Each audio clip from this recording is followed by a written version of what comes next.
یہاں آنے سے پہلے کل یہ کچھ دنوں سے لگے ہوئے تھے اس کام پہ. انہوں نے میرے لیے پوائنٹس تیار کیے کہ میں ان پوائنٹس پہ آپ سے بات کروں, اور پھر آج صبح آنے سے پہلے ہم نے ایک سیشن 1 گھنٹہ لگایا یہاں پہ گھر پہ. ان کو پڑھا, دیکھا, سنا, آپ کے بھی پوائنٹس کو پڑھا, پھر اپنے پوائنٹس کو بھی پڑھا.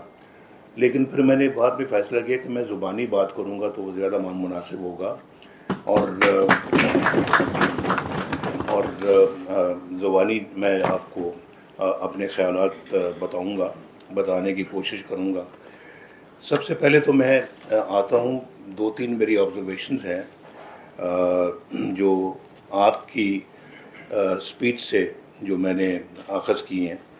سب سے پہلے آپ نے اپنے ایک اسٹیک ہولڈر کی بات کی یہاں پہ, تو آپ ایک بہت امپورٹنٹ اسٹیک ہولڈر ہیں پاکستان کی اکانومی کے حوالے سے, اور آپ کے مشورے کے بغیر کبھی کوئی گورنمنٹ کو پالیسی نہیں بنانی چاہیے. گورنمنٹ کو کبھی کوئی اقدام نہیں اٹھانا چاہیے جب تک کہ آپ سے باقاعدہ مشاورت نہ ہو, اور پھر گورنمنٹ کو ہمیشہ آپ کے ساتھ ایک کنسلٹیشن کا پروسیس جو ہے وہ اختیار کرنا چاہیے. یہ ہوگا تو معاملات صحیح چلیں گے. اور پھر آپ نے دیکھا ہوگا کہ جب 1990 میں دسمبر 1990 میں جب میں پہلی دفعہ پاکستان کا پرائم منسٹر بنا تو ایک اکنامک ریفارمز آرڈر لے کے آئے تھے ہم, جو الحمدللہ بہت پاپولر ایک اکنامک ریفارمز آرڈر تھا. جو پالیسیز ہم نے اس پہ بنائی تھی وہ آپ کے چیمبر نے نہیں بلکہ پورے ملک کی جو چیمبرز تھے یا فیڈریشن جو تھی انہوں نے بھی, اور پاکستان کی بزنس کمیونٹی نے اس کو بہت اچھی طرح سے رسپونڈ کیا, اور بہت انکریجمنٹ ہمیں ان سے ملی. اور یہ نہیں کہ وہ پاکستان کے اندر ایک ماشاءاللہ ایک بہت پاپولر پیکج تھا, تو ہم نے تو آتے ساتھ ہی 1990 میں اس کا آغاز کر دیا تھا. اور جو پالیسیز ہم نے جو بنائی تھیں وہ پاکستان کی صحیح پالیسیز تھیں. میں آپ کو یہ بات بتانا چاہتا ہوں کہ دنیا کا ہر ترقی یافتہ ملک پہلے ان پالیسیز پہ عمل کر چکا ہے جس پہ ہم نے عمل شروع کیا تھا. لیکن جب وہ ترقی یافتہ ہو گئے تو ان کے ناز نخرے بہت بڑھ گئے, اور وہ اب پابندیاں لگاتے ہیں دوسرے چھوٹے ملکوں پہ, یا جو ابھی جو ترقی یافتہ نہیں ہے, یا ابھی جہاں پہ ترقی ہونا بھی باقی ہے, تو ان پہ پابندیاں عائد کرتے ہیں, جیسے جس کو وہ بڑے عجیب و غریب قسم کے انہوں نے نام دیے ہوئے ہیں. میں وہ نام اب اس مجلس میں نہیں لینا چاہتا, لیکن وہ ان تمام مراحل سے گزرے ہوئے ہیں. انہوں نے 1 سال نہیں, 10 سال نہیں, بلکہ انہوں نے دہائیاں جو ہے نا اس کے اوپر کوئی پابندیاں نہیں لگائیں اپنے ملکوں میں. اب جب ہماری باری آتی ہے ترقی کرنے کی تو وہ ان پہ پابندیاں لگاتے ہیں, کسی کو کچھ نام دیتے ہیں, کسی کو اپنا کچھ اور نام دے دیتے ہیں, کسی کو کچھ اور نام دے دیتے ہیں, اور اس کے بعد پھر انٹرنیشنل جو ایجنسیز ہیں ان کو کہتے ہیں جی کہ آپ ان شرطوں کے ساتھ آپ ان ملکوں کے ساتھ یہ شرطیں لگائیں, اور اگر کوئی آپ نے ان کو کوئی پیسہ دینا ہے تو ان شرطوں کو منوا کر پیسہ دیں. یہ تو کوئی میں سمجھتا ہوں کہ کوئی بڑی یہ تو ڈبل سٹینڈرڈز ہیں, میں ان کو ڈبل سٹینڈرڈز کہوں گا. یہی ہم نے 1990 میں شروع کیا تھا, اور بہت اس میں کچھ ملکوں کی طرف سے مجھے یاد ہے کہ یہ بھی آبجیکشن آ رہا تھا کہ آپ نے یہ اتنی لبرلائزیشن کیوں کر دی ہے آپ نے اپنے ملک کے اندر, اکانومی کو اتنا لبرلائز کر دیا ہے, فارن ایکسچینج سے آپ نے پابندیاں اٹھا لی ہیں. آپ کو یاد ہوگا کہ ایک زمانہ ہوتا تھا, آپ تو خیر چھوٹی عمر گئے تھوڑے سے, آپ کے محترم والد صاحب کو علم ہوگا کہ لوگ پرانے زمانے میں اپنی جرابوں میں, جوتوں میں ڈالر چھپا کے کبھی لے جاتے تھے یا لاتے تھے, اور کتنے ڈالر, $100, $300, کچھ $1000 اپنی جرابوں میں ڈالتے تھے کہ جی وہاں پہ ایئرپورٹ پہ خدا نہ خاصا کہیں پکڑے نہ جائیں. ہم نے اپنا ان تمام قید و بند سے قوم کو, ملک کو آزاد کیا. جتنے مرضی آپ ڈالر لے آئیں, جتنے مرضی ڈالر لے جائیں. اور لوگوں نے مجھے بڑا ڈرایا دھمکایا کہ جناب آپ یہ کام کرنے لگے ہیں, کہیں ملک کا خزانہ خالی نہ ہو جائے. تو جس میں ہمارے اپنے بھی لوگ تھے لیکن ان کے ڈر صحیح تھے کیونکہ وہ اسی ماحول میں کام کرنے کے عادی تھے اور اپنی ساری عمر اسی ماحول میں کام کیا. انہوں نے, میں سول سرونٹس کی بات کر رہا ہوں, بیوروکریٹس کی بات کر رہا ہوں, بڑے پریشان ہوئے کہ آپ اس طرح کے ریفارمز لے کے آ رہے ہیں. لیکن ہم نے کیا اور دیکھتے دیکھتے سب نے دیکھا کہ ہمارے ریزروز بھی بڑھ گئے, فارن ایکسچینج ریزروز, ہمارا روپیہ بھی مضبوط ہو گیا, ہماری اکانومی بھی آگے بڑھنی شروع ہو گئی اور ایک مثالی قسم کا ٹیمپو اور مومنٹم ملک میں بننا شروع ہو گیا. انویسٹمنٹ بھی آنی شروع ہو گئی. پاکستان کے اندر جو ہے وہ لوگوں نے سکھ کا سانس لیا. اور یہ بھی, اور میں وٹنس ہوں اس بات کا کہ کسٹمز کے افسر جو کہ بڑے بڑے اچھے عہدوں پہ ہوتے تھے لاہور میں, کراچی میں, دوسری جگہوں پہ, ایئرپورٹس پہ, جہاں ان کو بہت فائدے پہنچتے تھے تنخواہوں کے علاوہ, انہوں نے وہاں سے اپنے آپ کو پوسٹ آؤٹ کروانا شروع کر دیا کہ ہمیں اب یہاں نہیں, کیونکہ یہاں تو اب کچھ باقی رہا ہی نہیں ہے, کسی ایسی جگہ پہ جائے جہاں پیسہ زیادہ بنتا ہے. کیونکہ وہاں تو ہم نے یہ بھی کہا تھا کہ جی آپ نے ملک کے اندر آنے والے پیسنجرز کو, پاکستانیوں کو بھی آپ نے نہیں پوچھنا, یہ ڈبہ کھول کے دکھاؤ کہ اس کے اندر کیا ہے. ہم نے خود اپنے لوگوں کو جو ہے نا وہ جان بوجھ کے ہیرا پھیریوں پہ آمادہ کیا. ہیرا پھیریوں کے لیے ہم نے ان کو موقع فراہم کیا. تو یہ اپنا جو ہے نا اس طرح کی پابندیاں ہم نے پچھلے, میں نے تو ابھی 1990 کو کتنے سال ہو گئے اس وقت, میں تو 32 سال ہو گئے. تو 32 سال سے پہلے جو 40 سال تھے وہ ہم نے وہی اپنا اسی جو ایک دائرے میں اپنے لوگوں کو رکھا, اپنے معاشرے کو رکھا, اپنے ملک کو رکھا, اس میں قید کیا ہوا تھا.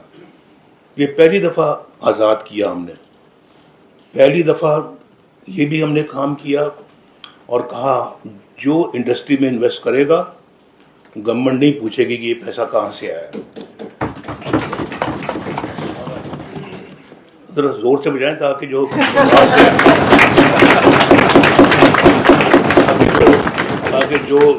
ایجنسیز اس کی مخالفت کرتی ہیں ان کو بھی پتہ لگے کہ یہاں پہ ہمارا معاشرہ اتنا کو بے ایمان نہیں ہے کہ وہ اپنا جو ہے وہ اس کو برا سمجھتا ہے. یہ اچھی بات ہے.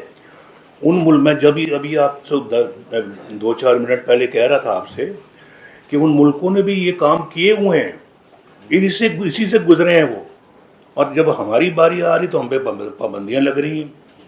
تو مجھے یہ پتہ ہے کہ انہوں نے کہا جی کہ یہ تو جی یہ میں فورن کنٹریز کی بات کر رہا ہوں, ان کے جو نمائندے ہوتے ہیں یا ایمبیسڈرز ہوتے ہیں, تو انہوں نے کہا جی کہ یہ تو بہت غلط ہو جائے گا جی, یہ تو سارا پیسہ جو یہ ڈرگ منی ہے جی, فلاں پیسہ, یہ تو اپنا وہ ابھی کیا ایک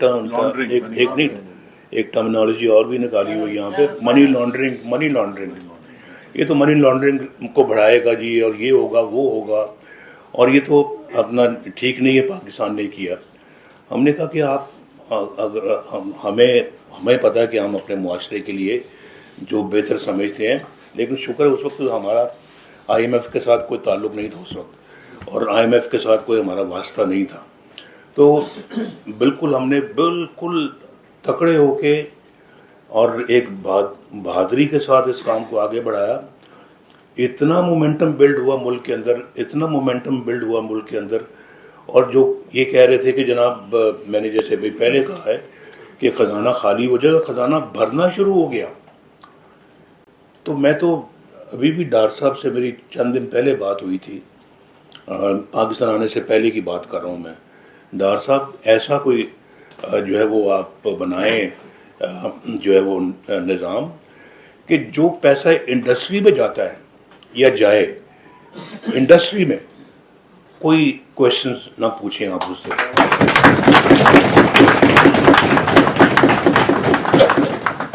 تو یہ ہمیں بڑی, اس میں مجھے پتہ ہے کہ کہاں سے رکاوٹیں آئیں گی, اور رکاوٹیں اصل میں آج نہ ہوتی, ایک بھی رکاوٹ نہ ہوتی اگر 1990 کے مومنٹم کو ہم آج جاری رکھتے.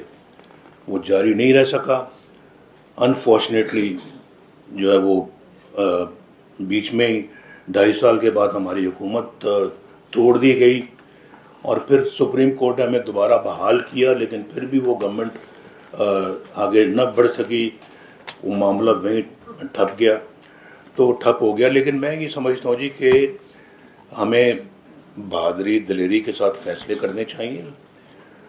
ہمارے بھی ایک ضمیر ہے، قومی ضمیر ہے، ہماری بھی ایک قوم ہے، 25 کروڑ عوام ہیں، یہاں رہتے ہیں۔ ہمارا حق ہے کہ ہم یہاں کی بے روزگاری کو دور کریں۔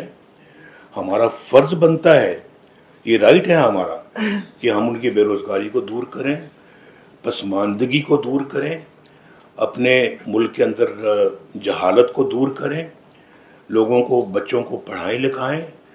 ہمارے ہسپتال بھی انٹرنیشنل سٹینڈرڈز کے ہسپتال ہونے چاہیے، اور یہاں پر بھی ہم سمجھتے ہیں، ہم نے تو ابھی تو گرین یہ جو ہیلتھ کارڈ کا اجرا کیا تھا، ہمیں انشور کرنا چاہیے کہ کوئی بھی غریب جو ہے وہ علاج کے بغیر جو ہے نا وہ نہ رہے، اور جس کے پاس پیسے نہیں تو اسٹیٹ رسپانسبل ہونی چاہیے اس کے علاج معالجے کی رقم کو ادا کرنے کے لیے۔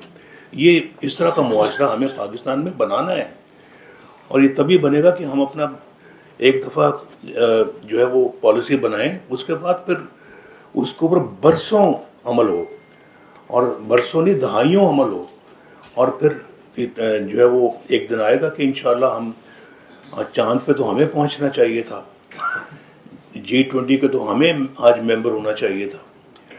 پاکستان دنیا میں ایک یعنی کہ جیسے کہ ہمارے 2017 میں، زیادہ دور نہ جائیں، میں 1990 سے اب 2017 میں آ گیا ہوں، یعنی کہ 2017 میں یہ کہا جاتا تھا کہ پاکستان دنیا کی جو ہے نا وہ ڈاکٹر صاحب 24ویں معیشت بن جائے گا ان 2000 G20 میں ہم چلیں گے 2030، 24 تو بن گئے تھے جی آلریڈی جب آپ تو 24ویں معیشت بن چکی تھی پاکستان کی، اور پھر 53,000 ہماری جو تھی وہ اسٹاک ایکسچینج پہ 53,000 پوائنٹس پہ پہنچ چکے تھے، جو کہ اب کراس کی ہے after about may be 8 years. تو آپ اندازہ کریں، 7 ایئرس کے بعد آج وہ 53,000 پوائنٹس کو کراس کیا ہم نے، کوئی نہیں ہو سکا اس سے پہلے۔ اور اس کے بعد پھر روپیہ اتنا مضبوط تھا کہ 104 روپے سے ہم نے اس کو لیفٹ رائٹ نہیں ہونے دیا، باندھ کے رکھا 104 کے اوپر، اور پھر 4 سال باندھے رکھا۔ ابھی آپ کہہ رہے ہیں کہ 200 سے نیچے آنا چاہیے، تو بتا دیں کہ کتنا آنا چاہیے۔ میں یہ تو نہیں کہہ رہا کہ میں لے کے آؤں گا، لیکن آپ بتا تو دیں نا کہ کتنا ہونا چاہیے۔ اگر آپ میری بات سمجھیں، اگر 1990 والا مومنٹم جاری رہتا تو آج 104 نہیں، آج روپیہ شاید 50 روپے کا، ڈالر 50 روپے کا ہوتا اس ملک میں، شاید اس سے بھی کم ہوتا۔ اور پھر اس کے یعنی اس کا مطلب یہ نہیں کہ ایکسپورٹر کو نقصان ہوتا، ایکسپورٹر بھی اسی حساب سے، اسی تناسب سے کما رہا ہوتا، کوئی اپنا، اور چیزیں بھی یہاں سستی ہوتی، مہنگائی بھی نہ ہوتی، انفلیشن بھی نہ ہوتی، اور ملک کے غریب آدمی بھی سکھ کا سانس لے رہا ہوتا، امیر بھی سکھ کا سانس لے رہا ہوتا، سب یہاں پر ماشاءاللہ خوشحالی کی طرف آگے بڑھ رہے ہوتے۔ اور پھر جو ہے وہ ملک دنیا کے اندر ایک مقام رکھتا۔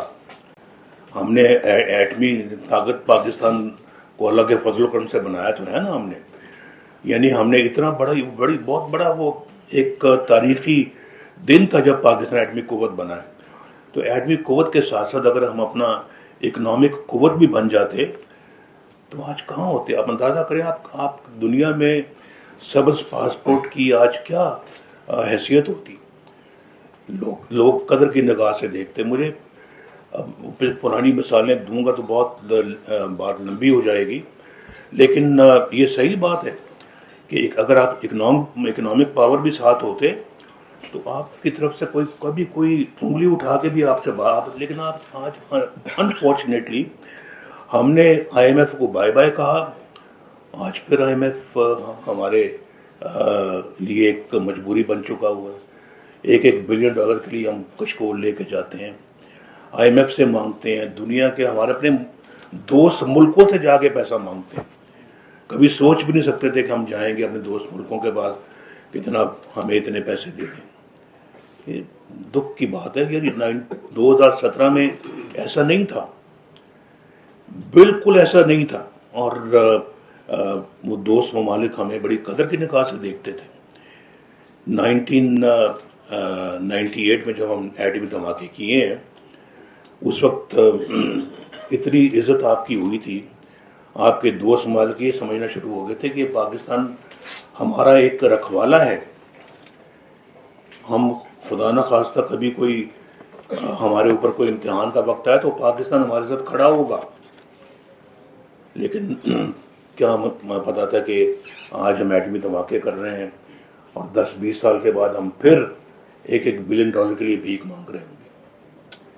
سوچنے والی باتیں ہیں, بہت افسوسناک باتیں ہیں. اور پھر آپ اپنا جو ہے نا وہ, لیکن یہ کام ہم نے خود کیا ہے, یہ کلہاڑی اپنے پاؤں پہ ہم نے خود ماری ہے. ایک بیٹے سے تنخواہ نہ لینے کی اپنا بات پہ, چھوٹی سی بات پہ, اس کا بھائی ہے وہ چھوٹا جسے حسن جس کا نام ہے, اس سے تنخواہ نہیں لی تو لہذا چھٹی تمہاری, تم پرائم منسٹر نہیں رہے اس ملک کے, اور ساری زندگی کے لیے ڈسکوالیفائی. یہ فیصلہ ہمارے وہ جج صاحبان کر رہے ہیں. اب بتائیں کوئی ایسا ہے بندہ اس ہاؤس میں جو اس فیصلے کو اپروو کرتا ہو؟ کیوں 2017 کا سینٹیمنٹ دیکھیں آپ. قوم کا سینٹیمنٹ اس وقت کیا تھا؟ قوم کیا سمجھ رہی تھی کہ ہم بڑی تیزی کے ساتھ اب آگے بڑھ رہے ہیں اور ترقی ہو رہی ہے, ایکسپورٹس بڑھ رہی ہیں, ہمارا روپیہ مضبوط ہے, بینک جو ہمارا پالیسی ریٹ جو ہے وہ ڈاکٹر 6%, 6.25%, آج کتنا ہے 22%. آپ نے جب چھوڑا تھا تو 5.5 تک. جب 2017 کی بات کر رہے ہیں کہ 5.5 پہ میں نے چھوڑا تھا, وہ جب شاید خاقان عباسی نے چھوڑا تو وہ 6% تھا, 6.25, 5.5 یعنی 5.5 میرے زمانے میں, اور آج 22%. مجھے بتائیں 22% پہ کون یہاں انڈسٹری لگائے گا, کون بزنس کرے گا؟ تو ہے جی اپنا کوئی ظلم سے بھی آگے یعنی کہ معاملہ بڑھ گیا ہے, اور صرف اس لیے کہ ہم نے اپنے پاؤں پہ خود کلہاڑی ماری ہے.